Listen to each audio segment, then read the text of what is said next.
दोस्तों फाइनली अपने power star Pawan Singh की फिल्म कैसे हो जाला प्यार का फर्स्ट लुक रिलीज हो चुका है और दोस्तों फर्स्ट लुक काफी बेहतरीन लग रहा है।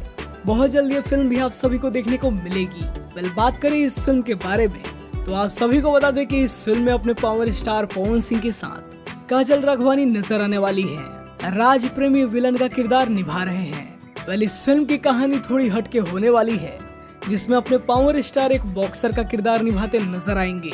हालांकि इस टाइप की फिल्में भोजपुरी इंडस्ट्री में बहुत कम ही बनती है और इस फिल्म के डायरेक्टर जगदीश शर्मा जी का कहना है कि इस फिल्म का कैनवास बहुत बड़ा है और ये फिल्म काफी बेहतरीन बनी है। आप सभी को बता दें कि इस फिल्म को प्रोड्यूस किया है राजीव रंजन जी ने और जगदीश शर्मा जी ने इस फिल्म को डायरेक्ट किया है। इससे पहले जगदीश शर्मा पावर स्टार के साथ कई सारी बेहतरीन फिल्में दे चुके हैं, जिनमें मुकाबला, अर्जुन पंडित, संग्राम और लागी ना ही छूटे रामा जैसी कई सारी फिल्में शामिल है।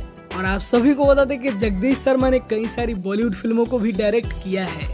इस फिल्म का मुहूर्त आज से लगभग 2 साल पहले किया गया था और इस फिल्म की शूटिंग भी काफी पहले शुरू की गई थी, लेकिन दोस्तों हाल ही में इस फिल्म के कुछ बचे हुए पार्ट को शूट किया गया है और फाइनली ये मूवी पूरी तरीके से बनकर तैयार है। दोस्तों फर्स्ट लुक तो काफी बेहतरीन लग रहा है। आप सभी को बता दें कि इस फिल्म का ट्रेलर इस महीने के लास्ट तक या फिर अगले महीने के स्टार्टिंग में आप सभी को देखने को मिलेगा। और दोस्तों अभी तक इस फिल्म की रिलीजिंग डेट कंफर्म नहीं हुई है, तो जैसे इस फिल्म की रिलीज डेट सामने आती है हम आप सभी को जरूर बताएंगे। आप सभी को ये फर्स्ट लुक कैसा लगा हमें कमेंट में जरूर बताइए और दोस्तों पावर स्टार पवन सिंह से जुड़ी हर अपडेट के लिए इस चैनल को भी सब्सक्राइब करें। वीडियो देखने के लिए आप सभी का बहुत बहुत धन्यवाद।